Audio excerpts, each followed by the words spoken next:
What's going on, guys? My name's Long Sensation, and today we're going to go for you guys is some more Call of Duty Black Ops 3 news and information. Now in today's video I do want to talk about the COD point situation with supply drops, with DLC weapons being added to supply drops, etc, etc, because well, it would seem that a lot of people are annoyed, and over the past couple of days this has become a massive debate over on Reddit and YouTube and Twitter and stuff like that, and I wanted to give you my consensus. I want to talk about it very quickly, and I also want to talk about a radical solution that a lot of people might agree with and a lot of people might not. But before I get into that idea, I do want to say first of all that it is not Treyarch's fault. Supply drops is not Treyarch's fault. It's all to do with Activision.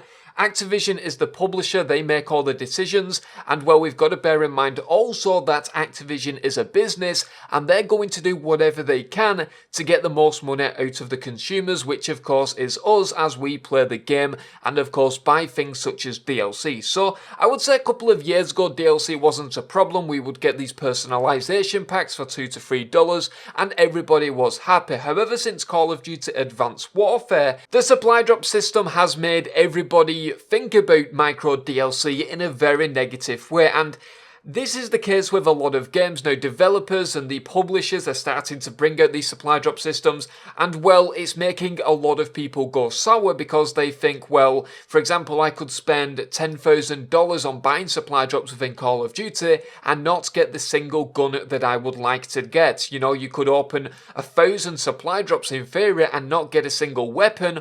And of course that is very bad because you spent a lot of money, whereas previously you was able to spend maybe $3 to $4 on getting that weapon and you was guaranteed to get it and of course play it within the game. But very recently, because of course Advanced Warfare introduced supply drops, and by the way, as soon as they announced that, I instantly knew that this was going to be the big problem, because it's just a massive moneymaker. They can introduce these weapons and, well, a lot of people are going to purchase supply drops, especially people like YouTubers and publishers, because, well, we want to show off the weapon to you guys, and by us just buying those, even if there is, for example, 500 people, that is going to make more revenue than, for example, 3,000 people buying the personalization packs from previous Call of Duty titles. So, of course, it's a massive way to make money. But there is only one solution in my opinion, and like I said, a lot of people might agree with me, a lot of people might not, but I think that a Call of Duty market in which, of course, when people get these things out of supply drops,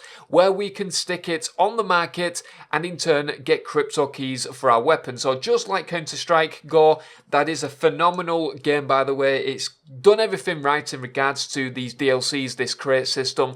You buy a crate, you might get a very good skin or a weapon, for example, if we're talking in Call of Duty terms. And for example, if you get, let's say, the HG40, and a lot of people want to get that weapon, then of course the price and popularity is going to rise tremendously, and you might stick it on the market for, let's say, 500 crypto keys, as opposed to, for example, if you get the baseball bat. Yes, it's a very good gun, but it is essentially a melee weapon.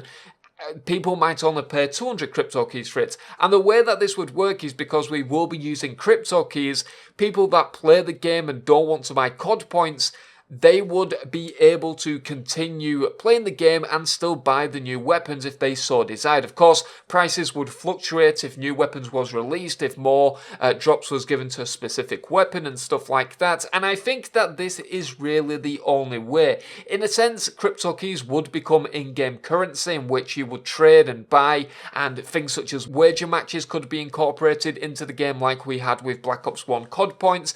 And I think that this would just be a very good idea. Now, the reason why I've took this idea and this approach instead of a lot of other YouTubers, instead of saying maybe they could just give all the weapons free to season pass holders and stuff like that, is because Activision are simply not going to do that. They want to make money.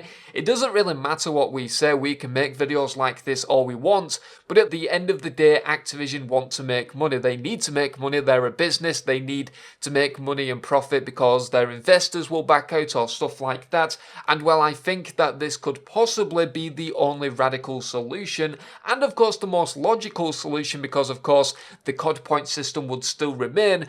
but at the same time, we would be able to purchase weapons within the market, and the people that get the weapons and that are getting multiple of the same weapon, for example, would be able to sell it in return for a high price, such as 200 crypto keys, 500 crypto keys, even 1,000 crypto keys, as opposed to just burning it as a duplicate, in which you're only going to get 20 crypto keys or something like that, in which is not even enough to buy a rare supply drop, bear in mind. So I just thought I'll point this out. Now, I did do a very similar video like this over 3 years ago where I talked about the Call of Duty market, because for some reason I just thought that they was going to adapt to this supply drop system and adapt to this kind of system of micro DLCs. I did predict it, like I said, 3 years ago. I'll try and find that video and put it in the description below.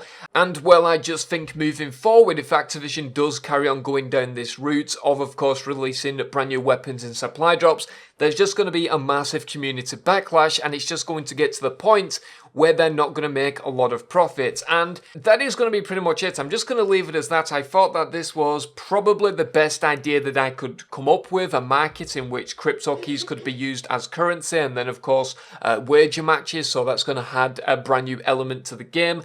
And I just think that honestly this is the only way in which it's going to work. So COD points, by the way, essentially would be scrapped, and those would be replaced by just crypto keys, in which you would buy crypto keys, and of course crypto keys could be used to unbox, for example, supply drops, and of course buy the new weapons within the market. So let me know what you guys think in the comment section below. I think that it would add a brand new element to the game and kind of make a lot of people more happy than they currently are. So let me know what you guys think. I'm going to leave it as that. I'm been Long Sensation. Thank you very much for watching, and I'll see you guys in the next video.